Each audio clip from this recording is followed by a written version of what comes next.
ഇവന്റെ പേര് ലിയോ. ഇവർക്ക് ഫീഡിങ് കൊടുക്കുന്ന പറഞ്ഞാൽ ഞാൻ കുറുക്ക് ഉണ്ടാക്കും, ഹെൽത്ത് മിക്സ് കുട്ടികൾക്ക് കൊടുക്കുന്ന ഹെൽത്ത് മിക്സ്, പിന്നെ അതിന്റെ കൂടെ ചെറുപയർ ആഡ് ചെയ്യും, പിന്നെ മുത്താറി ആഡ് ചെയ്യും.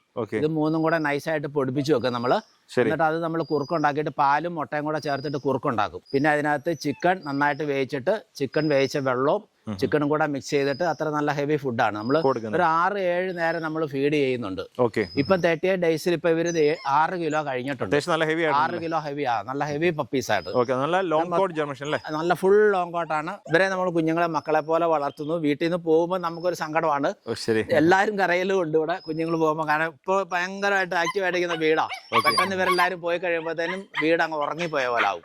നമുക്ക് അത്ര സ്നേഹിച്ച് വളർത്തുന്നു. നമ്മൾ 1 മിനിറ്റ് പോലും ഇല്ലാണ്ട് ഇവരുടെ കൂടെയാണ് സ്പെൻഡ് ചെയ്യുന്നത്. പിന്നെ ഞാൻ കൂട്ടിലിട്ട് വളർത്താറില്ല. ഈ ലോണിനകത്തൂടെ ഓടി ചാടി നടന്നിട്ട് ഉറങ്ങുന്ന സമയം മാത്രം അവർ തന്നെ ഓടിപ്പോയി കൂട്ടി കയറും. പിന്നെ ടോയ്ലറ്റിൻ്റെ ട്രെയിനിങ് എല്ലാം ഡണ്ണാണ്. കൂട്ടിൽ അവർ ടോയ്ലറ്റ് ചെയ്യത്തില്ല, നമ്മൾ പുറത്തിറക്കും. ടോയ്ലറ്റ് ചെയ്യേണ്ട സമയത്ത് അവർ ഒച്ച വെക്കും, അന്നേരം നമ്മൾ പുറത്തിറക്കി വിടും, അന്നേരം പറമ്പിൽ കൊണ്ടുപോകും.